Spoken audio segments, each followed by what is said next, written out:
Yo, what's good? What's good? What's good? Oh no, here we go again. The big homie Kynard, man, we in the house. I got Britt in the house. Say hello, Britt. All right. Well, it looks like that's not working already, so we gonna get to it. What's going on, ladies and gentlemen? It's the homie Kynard, man. Look, we are here again. My name is Kynard. We got Brittany King, correspondent. Once again, clearly we trying to work out some technical difficulties, but it is what it is. We're gonna get to it. I would tell you, it's been a crazy week, man. Look, the truth is that Chadwick Boseman passing really messed me up. It really did. It was very hard for me to deal with as a black man, just because he was a superhero. And not only was he a superhero to me, but he was a superhero to my son. He was a superhero to a lot of us as Black Panther. Uh, 2020 has been crazy, right? 2020 has been very, very hard to deal with. And so I just wanted to talk about superheroes, which you're gonna notice a lot of times in this show. It's a situation where I find inspiration from whoever. And I was having a conversation once again with my son, and he was talking about being a superhero. And I had to explain to him about, you know, Black Panther passing, right? It's a situation where, how do you explain to a child that a superhero has passed away? How do you explain to your son who's at a point in his life where like superheroes is what he's all about? Like if you ask him what he want to do, it's like, yo, dad, I want to be a superhero. And to have to tell him, then he's asking questions. How did it happen? I don't think I was the only parent. I think that there's another parent that said that, he had to explain to his son. His son said, well, did COVID-19 do it? Did the police do it? Which I thought was, that's crazy in itself. I think for the most part, having to explain that Black Panther is gone, it's been very hard this week. As well for myself as a black man, watching another black man be a superhero, it's just very hard. But I would tell you, superheroes are needed. Superheroes are needed because superheroes inspire hope. My upbringing was a little bit different. Like my number one hero is like my father. Like if I'm just keeping it real, I was lucky. I'm not like a lot of my brethren and my sisters in the respect that I'm in the super minority that my father was around, and not only was he around, like I lived with him, I grew up with him, I talked with him. Heroes save people. That's what heroes do. And it's a situation where I think, for the most part, regular people can be heroes. And for me, my father was mine because as a black man, he put me in a situation where more than likely he saved my life. By talking with me, having a conversation with me, teaching me how to be a man. I would say, in regards to superheroes, like this dude was a maintenance man. I don't think he's made, in the peak of his career, I don't think he made more than maybe 35 grand a year. You know what I'm saying? He was in the hood fixing toilets, you know?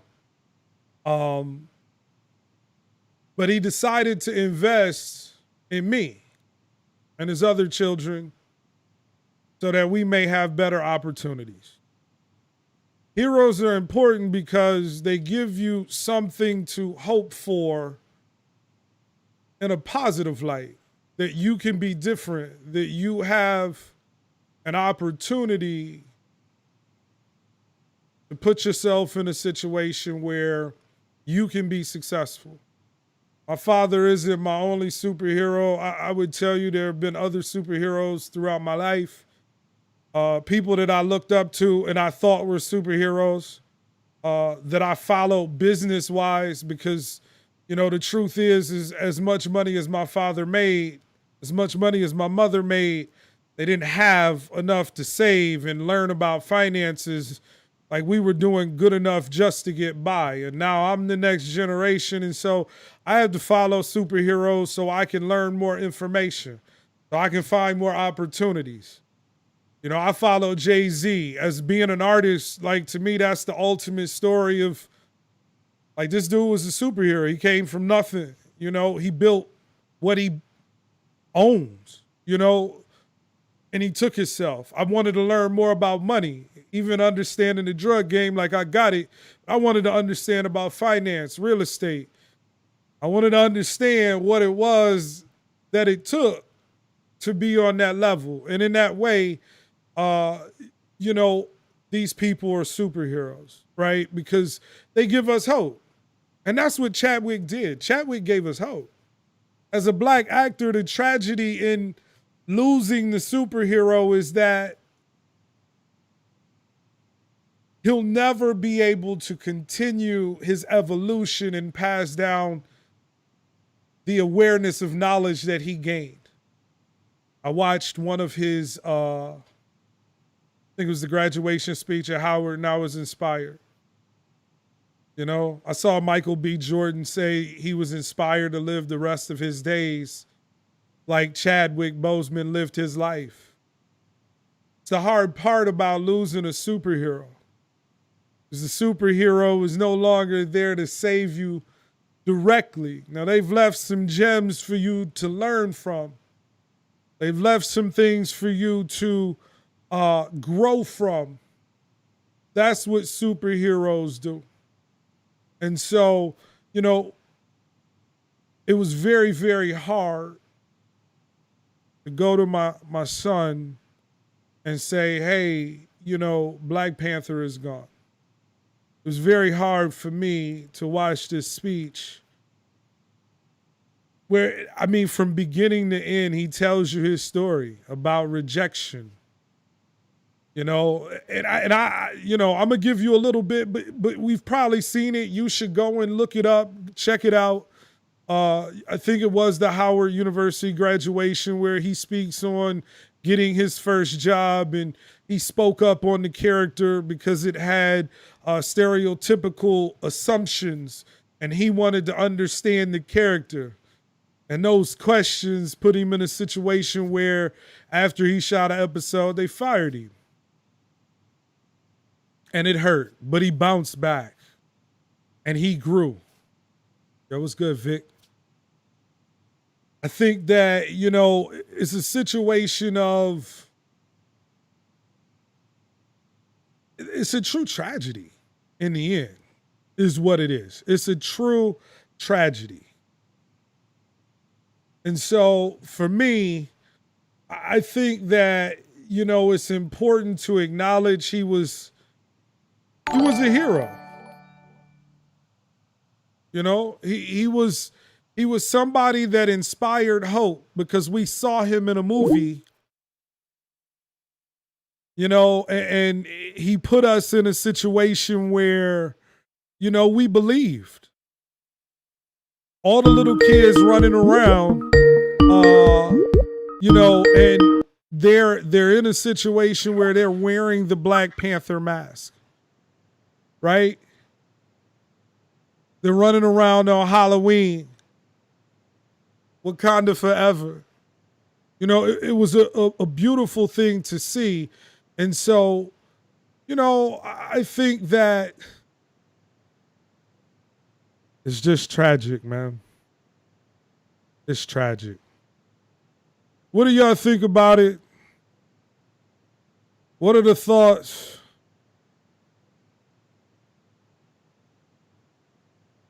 Give me 1 second. Let me know what you're thinking. What's on your mind? It was hard for me. How did the parents, if you listen to me, how did you explain it to your kids? You know? How did you explain to your child that Black Panther Chadwick Boseman passed away? It's just, I don't know what to say, man. All right, look, I'm gonna bring my homie in. I think we got the technical difficulties. Let me see what we got.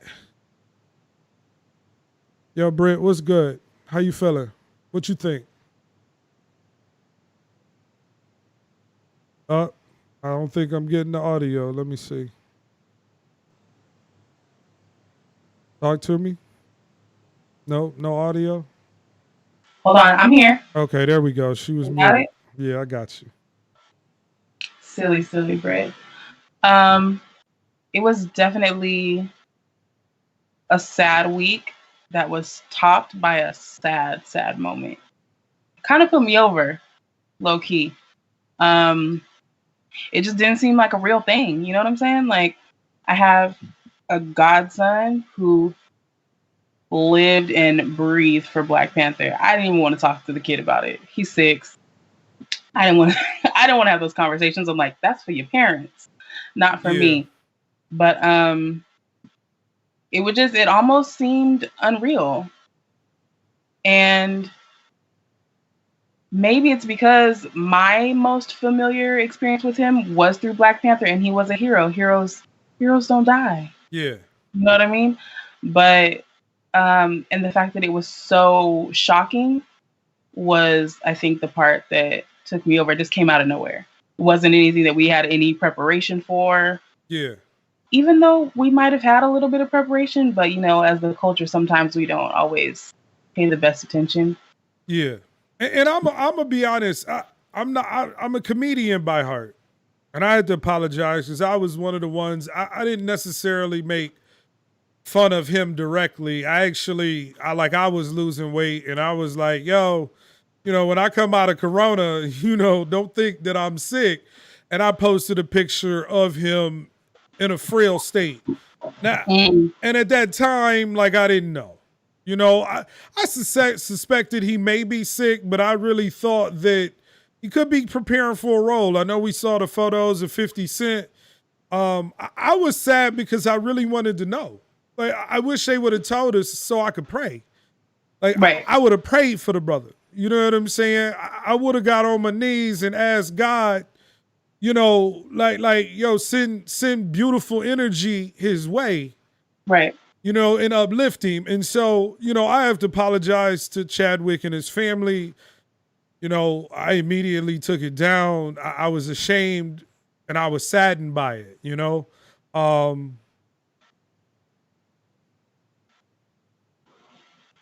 Yo, Vic, I feel you. It's amazing that he was still making movies. Vic Kynard, my cousin, shout out to you. He was like, yo, he been dealing with it for 4 years. Yeah, that's amazing. On top of it, he was still out there doing good works. He was going to hospital, talking to terminally ill children. One of his last conversations with one of his friends was about getting together to do something for somebody else. How? That was the superhero part of it all, I think. Black Panther alone, or Black Panther dismissed, what he was doing while he was so ill is the amazing part to me, personally. Right, because go ahead. I don't mean to interrupt. Go ahead. No. Because that's a time to be selfish. Right. Being sick, having cancer. My mother passed away from it 8 years ago. That is a time to be selfish.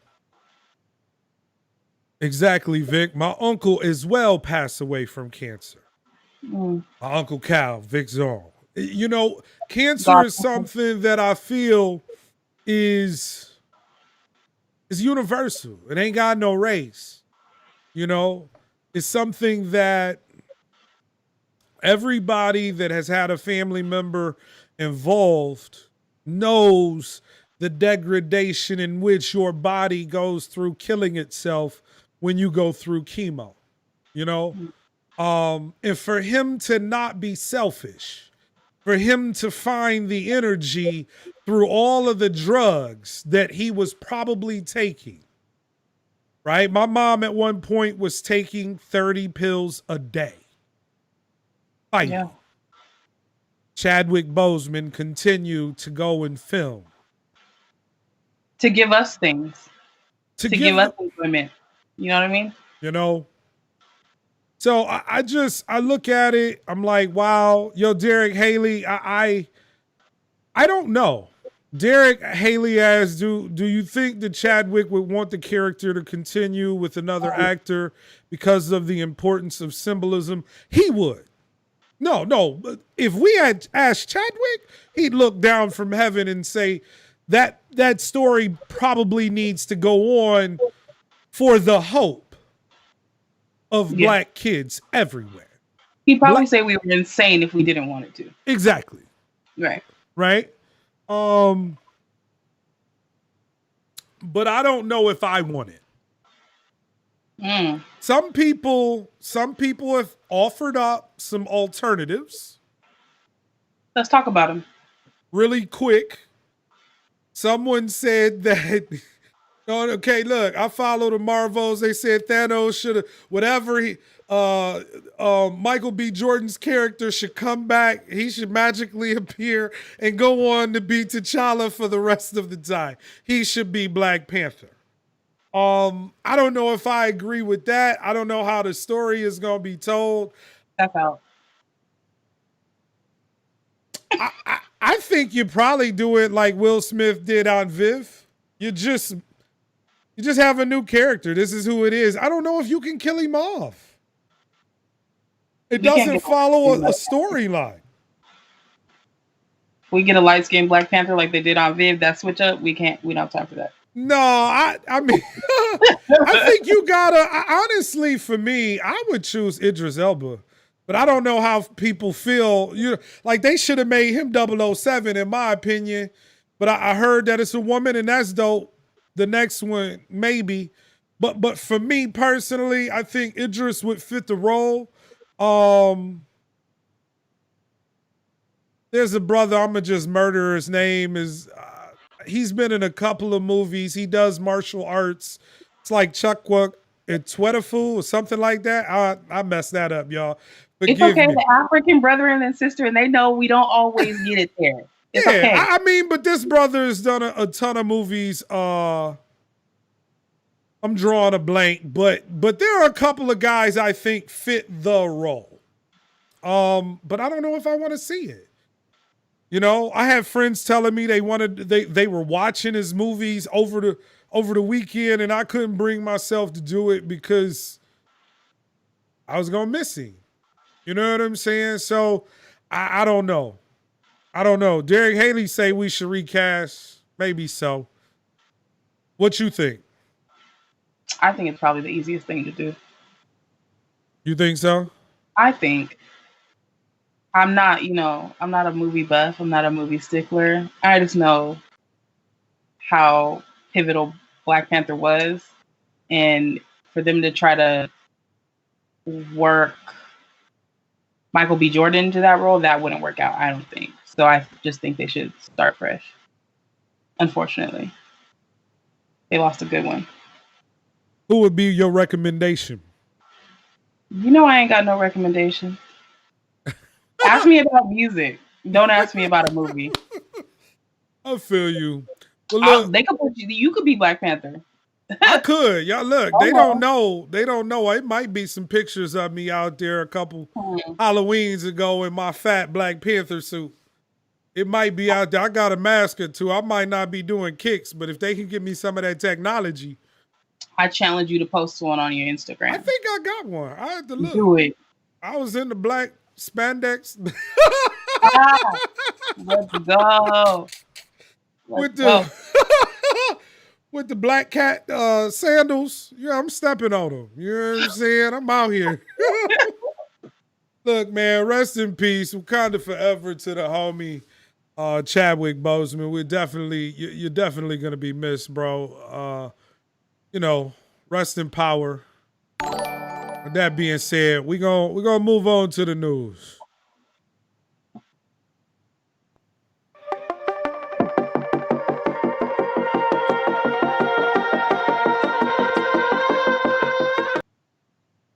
All right, Britt, what we got for the news? On in the vein of heroes, right? Let's talk about a modern hero real quick. Okay. Tyler Perry. He is, I would say, someone to look up to. He is a hero. He is now officially a billionaire.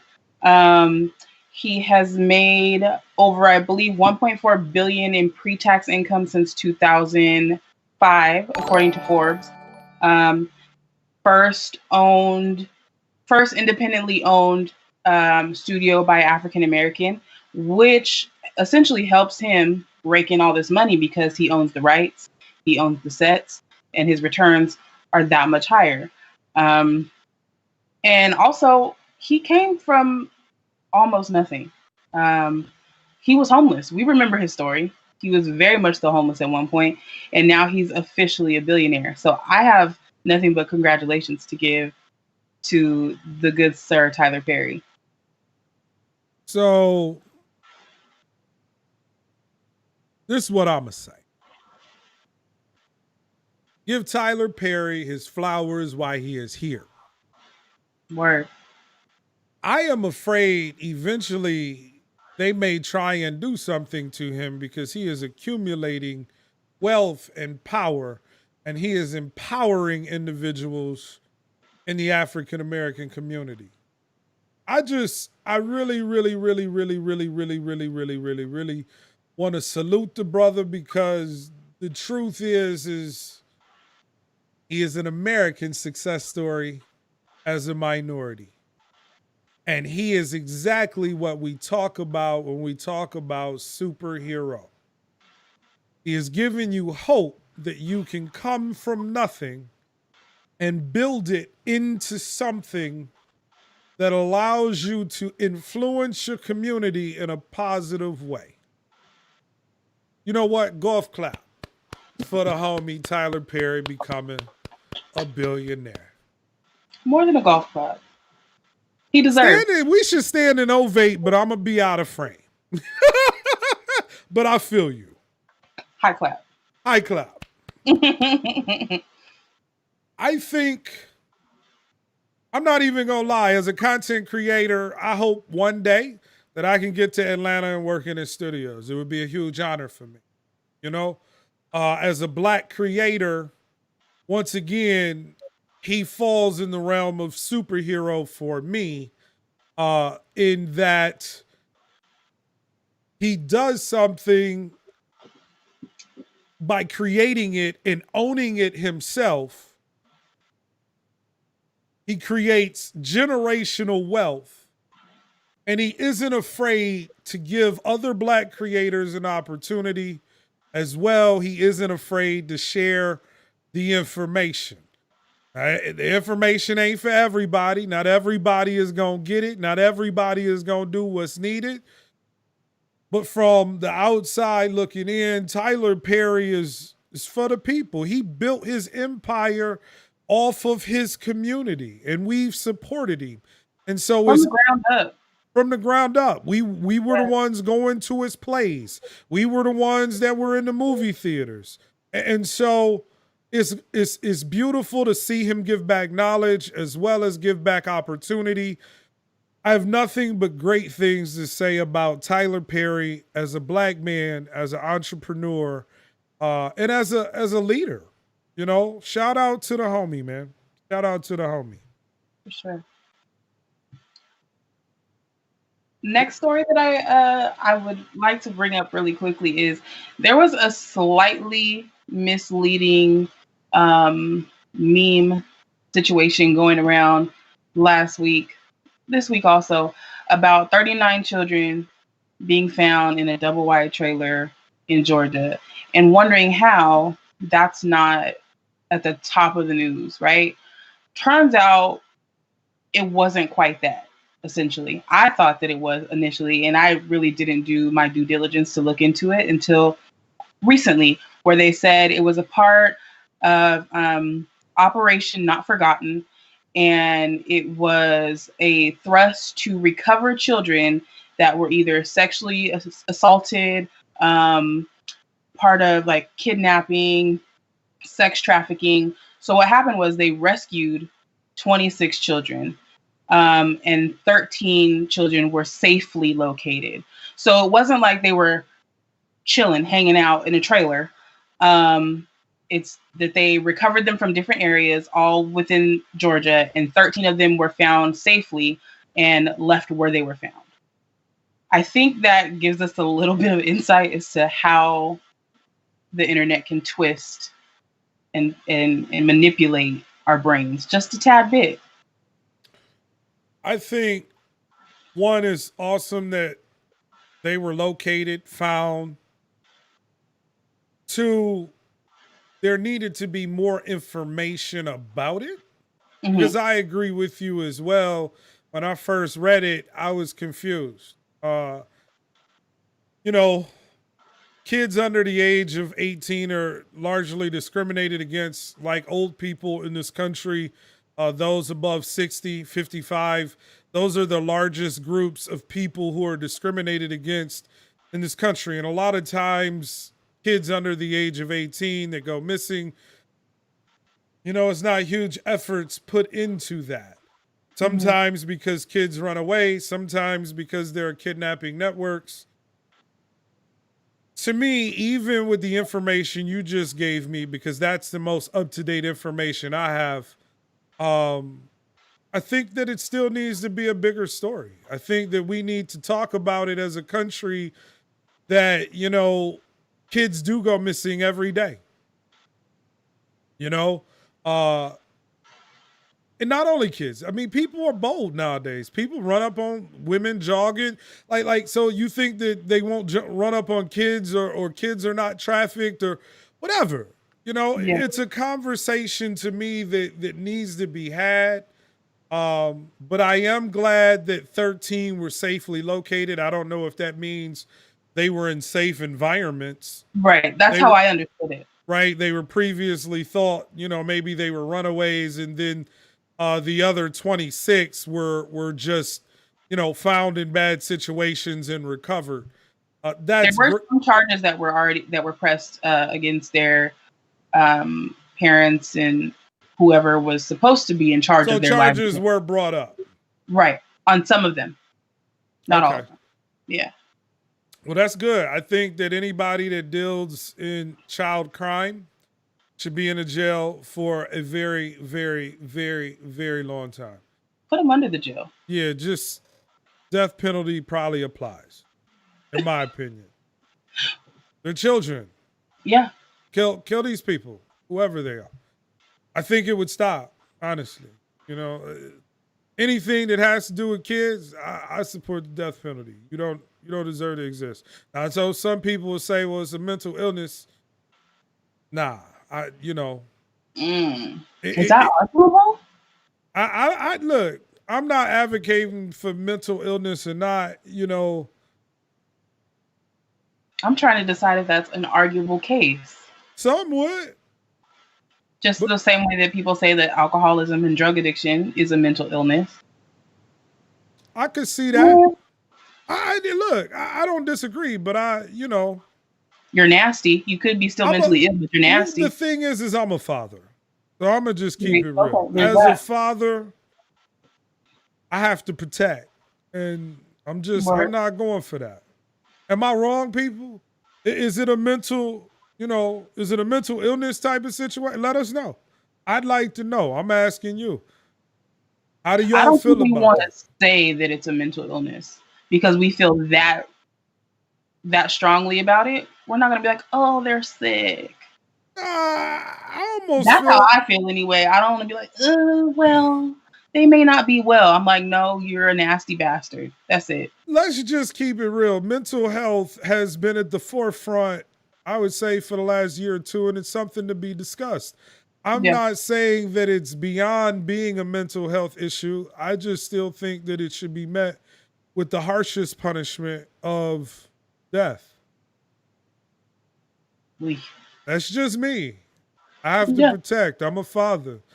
You know, those kind of things can affect a child for the rest of their lives. Right, right. You know, as a child, you know, you have to deal with demons of why people didn't care enough about you to protect you from the world. Ooh. You know Yeah. what I'm saying? You have to grow up and then learn how to trust individuals after you've been violated and you know the psychology of a child's brain. And so for me, that's how I feel. But you know, I don't got all the answers. I ain't right or wrong. You know what I'm saying? I'm sure other people feel other ways, but that's how I feel. What we got next in the news? We could talk about really briefly how Corona is ruining the office economy for the most part.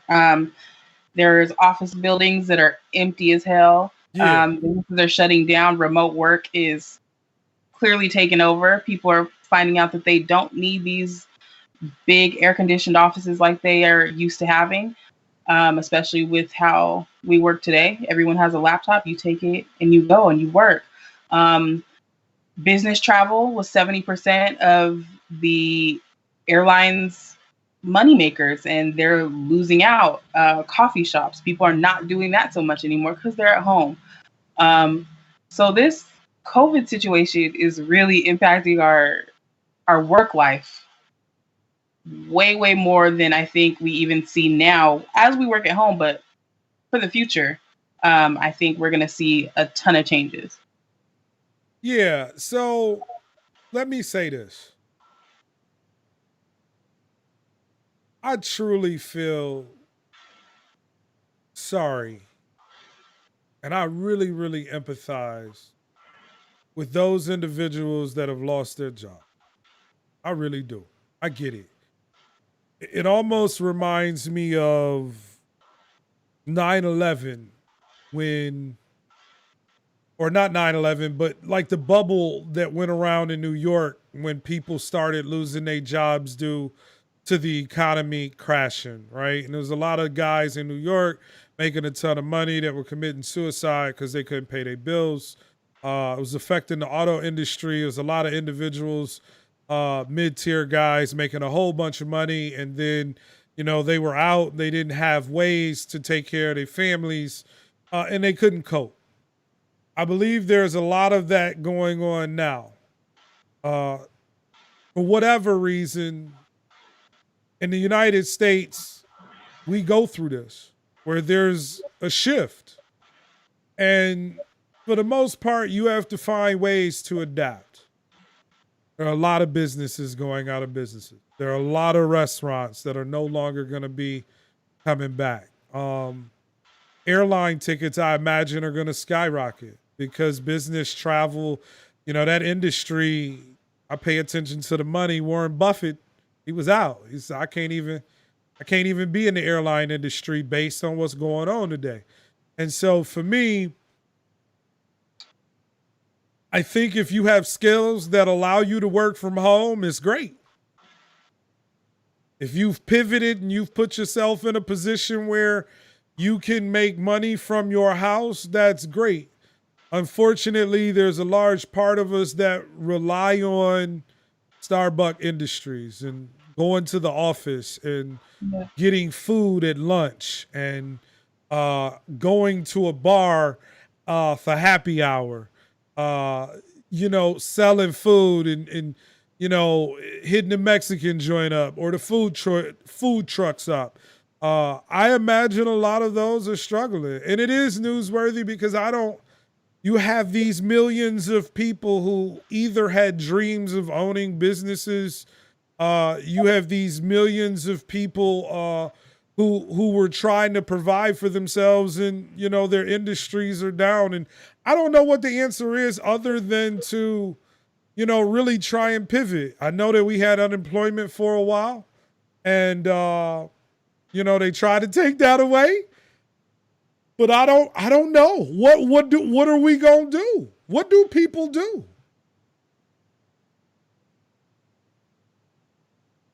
Have you ever been through a global pandemic before? I have not. I haven't either. I don't know what the hell we're gonna do. I don't know what to do. But that's okay though. That's the beauty in things. Being able to say like I don't know. We don't always have to have an answer, and I literally don't know. I mean, those industries they may not ever come back. That's the difference between a depression, a recession. Like, in a recession, you lose a couple of businesses. In a depression, you lose a lot more, but eventually you come back. Yeah. And a lot of the bigger companies, if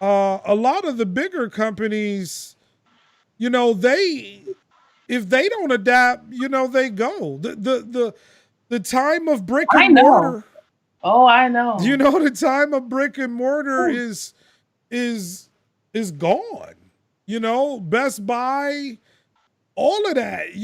Amazon, even though you still feel like you upset because you got to wait 2 days for your stuff to be delivered, it's convenient. And so if people don't adapt, if businesses don't adapt, you got to do something else. You know what I'm saying? And that's all that article is saying. That's all the news is saying is, look, this is what it is. I agree, Rolando, Rolly, to the homie, shout out to you. Not all will survive, but this will be an opportunity for those who have tried to get in the game to get in.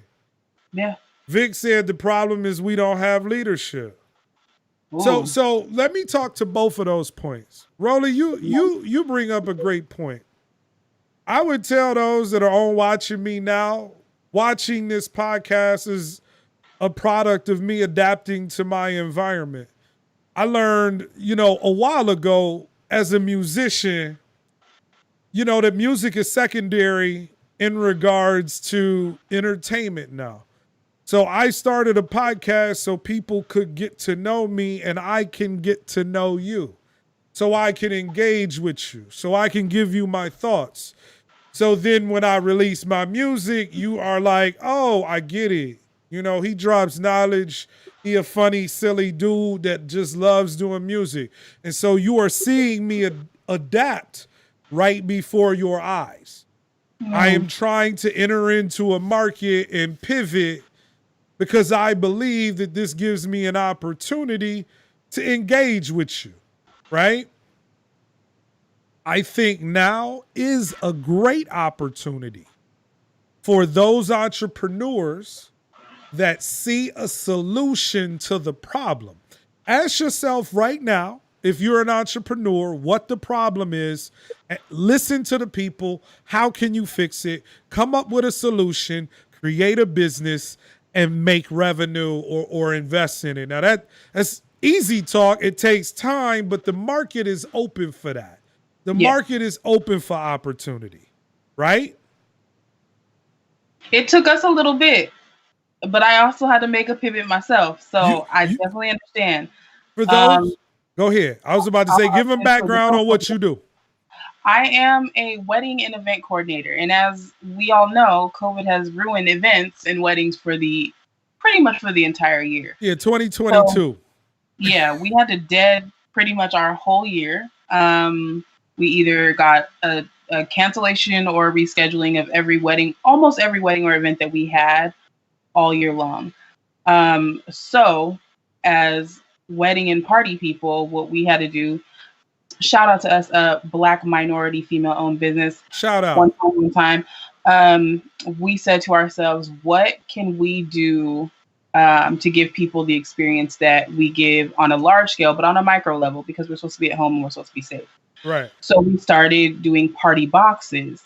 and Right. it would supply people with everything they needed to have a little safe celebration at home. We deliver it hands free. We send text messages and emails when things are delivered, and it's been received really, really well. For us, it was awkward at first to have to go from selling ourselves as a service to then selling ourselves as a good, because we're used to selling our brain, we're used to selling ideas, we're used to selling that part of ourselves, and not so much providing a physical product.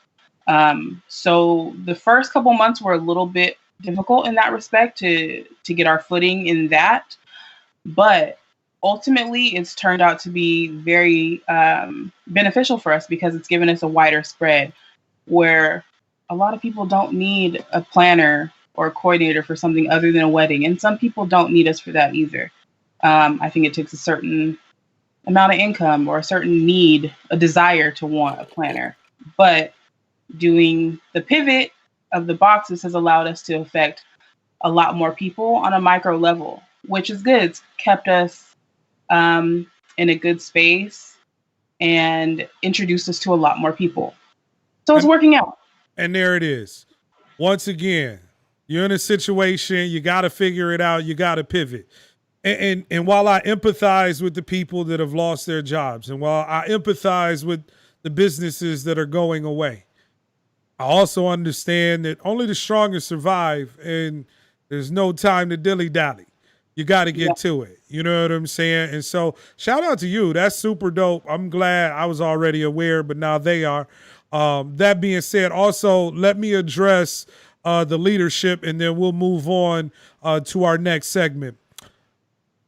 The leadership. This is why it is important that you vote, Listen, because the truth is we are in this situation because the top doesn't know what they're doing, right? When you have somebody at the head of a company and they're guiding a company, their success is largely dependent upon someone at the top who hires the right individuals and the right team to lead you forward so you can be successful. Sometimes you lose, sometimes you win, but a good leader wins more than he loses. Now, once again, I said last week, if you could honestly look at Trump and say that you feel that the country is in a better position to move forward the next 4 years with him, I would not be upset if you voted for him, if that's what you felt. If you honestly searched your heart and said, yo, this guy's doing a great job. We're divided. We struggling. You know what I'm saying? People dying, people protesting, people hate each other. And a lot of that is coming from the top people.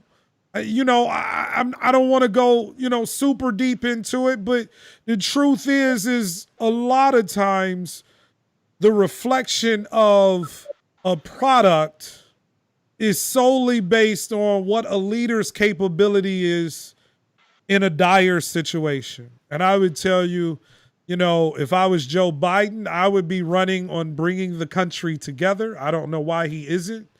It makes me think he's not in tune, right? Like that would be the rally cry. Yo, Joe Biden, Kamala Harris, bringing the country together.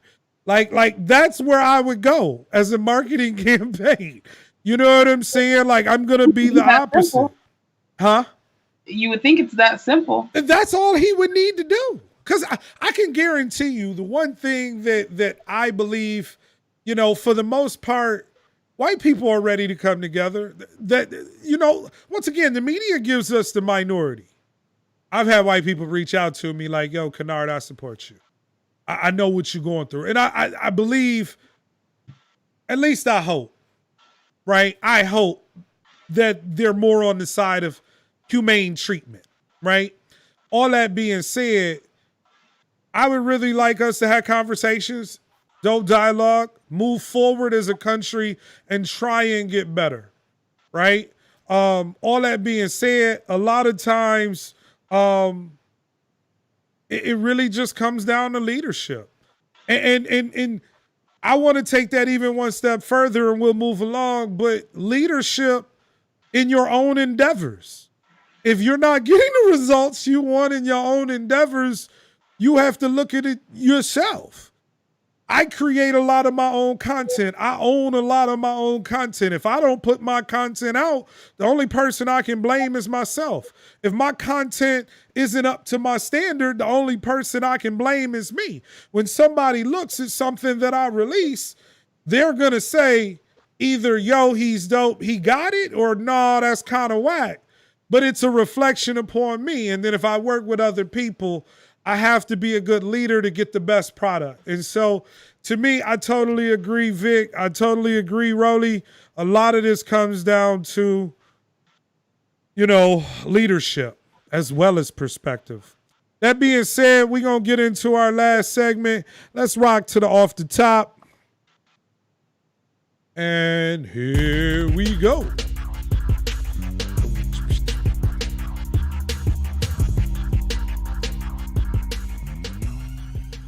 All right. So what we got? You got some words for me for those that's tuning in. Look, it's the homie Kynard. It's Britt. If y'all like what we doing, share it. If you don't like it, share it and talk about how bad it is. I don't care. Share it either way. Don't do that. I'm sensitive. I don't care. I'm sensitive. Either way, I'm going to come and do what I'm doing anyway. I'm going to be here anyway. But if you like what we're doing, share it. If you don't share it this week, feel free to, watch it and then share it tomorrow. Rolly, it is kind of garbage, but this is just what I do, man. I get it in and I have a good time. I'm glad to be here. Shout out to Derek Haley as well as Headmac. Yo, homies, they subscribed, they shared it. Headmac shared it. I don't know if I can see when you share it. So if you share it, I'm going to shout you out as mad love. That being said, if you're watching on my live stream, Kynard.com/live stream, you want to participate, click the Facebook icon, comment. It's on YouTube. It's on Twitch. Yeah, It's all that. All right. Now that we done got that out the way, look, we're going to do off the top. Brittany going to give me some topics. I'm going quick reactions, see if we can have some fun. Ready for them? Yeah, let's go. Off the top, Krispy Kreme donuts. Fat boy, I'm eating all of those. They soft and pillowy. Yes, y'all. What's your favorite one? What's your favorite? Oh, yeah, just the classic glazed. All right, you're good with me. Next one. Go ahead. MTV VMAs. I don't even really care, honestly. I didn't. So the news that I got back from that was Machine Gun Kelly was one of the best dressed, and like that was the highlight. Like I don't. Yeah, he was like in a pink suit. Oh. Who cares? I think somebody's publicist probably wrote that story. I should probably be in tune, but I'm not. I don't remember when we used to be excited for that. I did. I used to be excited back in the day. I mean, I was a huge fan of the VMAs because I thought I should have been on it. You know what I'm saying? That being said, it is what it is. Shout out to him. Look, yo, the green screen is popping. We at the bar right now. I'm going to get me one. Y'all ain't going to keep giving me We at the bar right now. I'm going to give me a green screen. You going to tell me you like mine too. Oh, that's funny. I'm sensitive. Next one. Yeah. Bottle service. I think bottle service ruined clubs. Ooh. You right. I think you're right. I think that bottle service ruined clubs because now everybody just want to be in the VIP. Everybody just want to stand around. Everybody just want to be seen. And, I'm going to keep it real. I'm not going to do bottle service unless I feel like there is a marketing ploy with it. Other than that, you're not going to see me doing bottle service, buying a $400 bottle that's $30. I just think I'm about saving money, and bottle service, unless I got like a record out or, I'm giving a presentation, I'm good. I would much rather dance as well. I know y'all don't know that. Wait a minute. Yeah, I'm a dancer. I cut rug. I'm old school. Oh shit. Yeah. When are we gonna get dance moves is the question. Look, I have been debating doing I debated doing TikTok with my son just cause you know, he like it, you know, and I had to let people know, man, I get out here and I don't think that the fat boy ain't got no moves, man. I'm so excited. Yo, fat boy got moves, man. I don't want to hurt their feelings. Like, had I got to my performance, South by Southwest, like y'all was gonna see me get my heavy D on. You know, I was gonna hot step. Ha! Yep.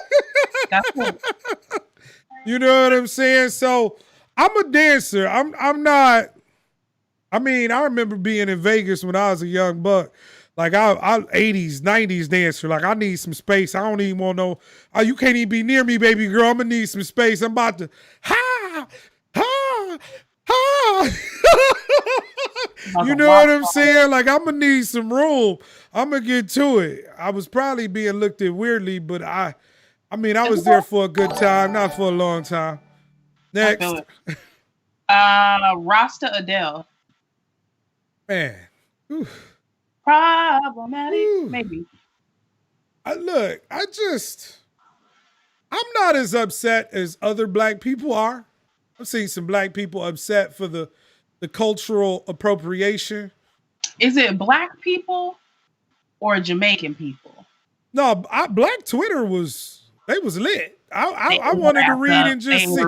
Yeah, Black Twitter was they was giving her with the Bantu knots, and I don't. White people love us. I just don't care. You know, as long as they treat us, with respect, and they, you know, I didn't think it was derogatory. I didn't think that she was coming out with a Jamaican album. You know what I'm saying? I just think that she's just in the moment. You know. Pick up the blood clot phone now, you know? Hello? Is it me you're looking for? So, you know, I just, you know, good for her. I'm not mad as a black man. I didn't feel that she was out of pocket, but I don't be walking around with negative energy, just be looking to be mad at something. You know what I'm saying? I mean, you got the Jamaican flags on your tits. It's all good, whatever. I mean, if your boobies is out there and it's representing the culture, it's for the culture. And it was for Carnival. It was for Carnival. It would be different. Man, she was out there having a good time. You know what I would really love to see is her at a Black Lives Matter protest dressed like that. Then we can have a real conversation. Bet you won't. Next one. Karens. I love Karens. I'm glad that Karens are finally getting their just due. I love that Karens are upset that Karen is a derogatory word. You know, like I seen a woman say it is derogatory to call us a Karen. And I'm like, great. I'm glad that you are finally being recognized for who you are. And it's okay to be a Karen. You've been Karen for years.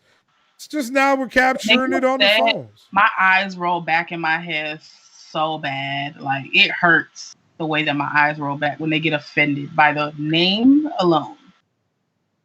Good. And it gives me joy in my spirit, actually, as well. When I come across a Karen, I'll be checking them, too. I don't want nobody to think I'm mean, but if I feel you out of pocket, I'm checking you. I almost had a Karen type of situation. You know, we got the mask on. I'm running out of CVS. The lady tried to check me. I was like, look, this is not the day. Look, I had to get the Benadryl. Okay. I can't breathe. Okay. It's allergies and people don't want you sneezing on them. I'm out here with the Benadryl and you trying to say I didn't pay for this. Now, it was my fault. I threw the receipt away.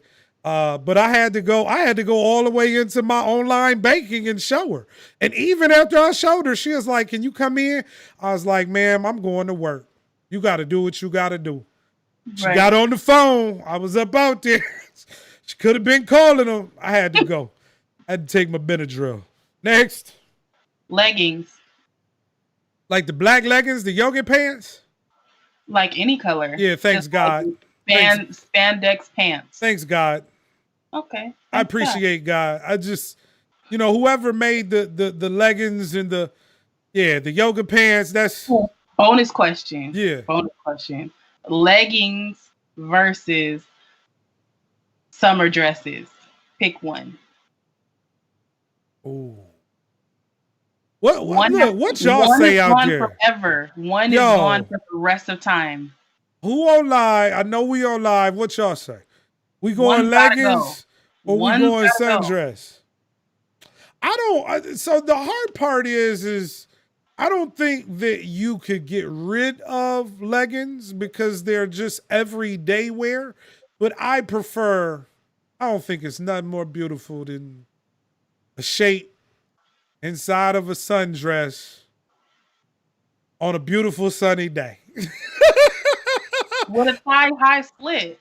Yeah, I just, when it move and it flow, I would prefer the sundress, but the problem is you can't wear the sundress to every situation. You lounge around the house in yoga pants and it's liable to get, life started out here in these streets. But hold on though, low key though, the sundress don't hit if you don't have ass to hit with it. I agree. I agree. Can pseudo form ass. It's a lot of leggings out here. Ain't the same if you ain't got the ass to hit. There's a lot of leggings out here saving some of these girls. Angles be messed up as soon as you get into the crib. Them leggings pop off. What is that? A little ruching down the booty crack. That little where it gathers. That make ass. That's funny. The homie Manifest said leggings. I'm with Rolly. I'm a summer dress dude. That's life. I think it might be, dare I say, generational? It could be. Yeah, I just... I feel like people like to keep the old school shit. They're just like, ooh, just a lady being a lady in a dress. Well, my thing is, right, I would say, I think the sundress, when it's right, you break your neck. You crash your car. Leggings, you just, you nod in approval. Oh, that's dope. I see you. It looks good. Next. Edibles. I'm with it. I'm with it. I mean, look, I'm with it. I mean, now you might have to have a whole day set aside, but I'm with it. Look, sometimes, as a soccer mom, your kids are on your nerves. You just have to take you an edible to get through the day. Brownie. Yeah, no, I've had conversations with them. They told me I'm reporting live from Karen's kitchen. She done had a couple edibles. Don't think that Karen out in the suburbs don't got her edible game straight. Listen. Okay, she out here with the extract and cooking the marijuana and putting it in the mix and giving it to her Karen friends. And so I'm with it. All kind of shit. Yeah, I get it. I'm with the edibles. Next. House music. I'm with it. I fucks with house music. Everything you with. Yeah, I fucks with house music, man. But I'm an artist. That's true. Right? And there was a time, as a young man, I would hit some raves with the homies. I get it. Chicago was hit hard on house music. Oh, hell yeah.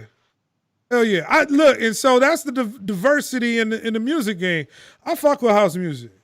I fuck with a lot of different genres. But if the setting is right, I'm a fan of music. And of course, house music depends on the drugs you're doing, but that's a whole nother story. Next. As a straight woman, I would like to say that house music is superb at the gay club. It's an environment. It's a vibe. If you're a straight woman and you want to have fun, just go to the gay club if you can tolerate the house music. It's gonna be a great time. Moving on. The next Hold on one sec. Before we do that, yo, my Uncle Lou is on. Shout out to my aunt. He jumped on. 6 of the hottest stocks on the market are cannabis stocks. I'm trying to tell people y'all need to be investing in weed. If you're not, I don't know what to tell you. They're gonna legalize it because the other thing is we gonna be at home more. I don't care what nobody say. When we come out of this pandemic, gonna be a lot of people at home, and you gonna need stress relievers, and it's a lot of self-medicating going on. So, next, therapy. I think it's needed for if you think you need it. I wouldn't hate on it. Matter of fact, I think people need it that probably don't think they need it. You know? Absolutely. Yeah. And then a I lot think a of lot of Black people need it. oh yeah, it just goes about how you not medicate, but how you go about your therapeutic ways. Some people self-medicate. A lot of times it's just managing one addiction to right offset the mental side that you got going on, whether it's sex addiction, alcoholism, addiction to drugs, marijuana, whatever. A lot of times people are using that as therapy. I use music as therapy. I use, I use this as therapy. For me, I would much rather do this and get a lot of things off my chest than to go talk to a therapist, because then I got to really tell him that I'm crazy. And I don't know if he's ready to hear that. We not. Next. Last two, protecting Black women. I think it needs to be at the forefront of the next movement. I think I got a mama, I got sisters, you know what I'm saying? Nieces, nephews. I got family who are women. My mom was a strong Black woman. And, they do need to be protected. But they're strong themselves, I hope that we can work together with Black women to protect them, So I don't even know why that should be a question, because I think it should be normal, but for so long it hasn't been. Next, last one. Last one, cuckolding. Cup holding. Cuck holding. Oh, cuckold. Okay. Mm-hmm. For the squares in the room, cuckolding is when a man allows another man to pipe his wife or his lady, and he's aware of it. He's there. And usually watches. He's present to watch the cuckolding. Once again, this is a fetish that I became aware of on Pornhub. I didn't know what it was for a very long time until I saw it in the title. I was like, what is that? Then I had to go Urban Dictionary. I was out of the loop. So cuckolding. I am going to say whatever floats people's boats is okay with me. I don't really judge people's sexual decisions as long as it's consensual and mutual between all said parties. It is what it is. At the root of it, though, really a lot of it is, African American men doing that thing, and white men feeling. I never thought about it like that. Yeah, no. At the crux of that is the power that a Black man holds. And the truth is the psychology, at least in my opinion, right? Once again, I'm not a psychologist, people, but I'm just giving my opinion. My opinion, a white man holds power over a Black man by being present and watching him do that. Mm. You know what I'm saying? Like that's a different type of power. I'm gonna watch you do this, and I've okayed it. It's acceptable for me. And she loves it because usually we're perceived to be better lovers. You thought I was gonna say well endowed, but I've been told that, it don't happen like that for all Black men, nor are all white dudes small. So, but that being said, the stereotype is African American men are better lovers. Something that a white man and a white woman chose to purchase a Black man to blow her socks out. It's a different type of power. and I would say I wouldn't participate. That's not my thing. That I didn't wake up in the morning, and if they said, yo, I want to watch you smash my wife, like that's, that doesn't excite me. That isn't exciting for me. For a cost? What you say? What would the cost be? Of course, I was about to follow it up with a dollar amount. You know, a lot of it will have to determine if this is a public video or not. If it's in private, I might consider it for the right price. In private, you like, I'll do it for about $100. It's not something I desire though, man. Ain't nobody running around trying to smash your chick while you watch me. I mean, you talk about stage fright, you know what I'm saying? Awkward. And what if she all into it though? Like, yeah, daddy. Yeah, no, that's a hard pass for me. And then what if he run up on her and he start trying to get active in the session and he just whip out? You gotta go. Yeah, nah, I'm gonna have to pass on that. We ended the show on a very, very weird way, but look, it's all about the dope dialogue. We are not afraid to have the discussion. That being said, look, once again, we want to say thank you. We appreciate y'all jumping in here with us. You know, we're going to continue to try and grow. We're going to continue to try and get better. But we would like to say thank you for joining us. Dope Dialogue Podcast. I'm your host, Kynard, for Brittany King, and we are out of there. Bye.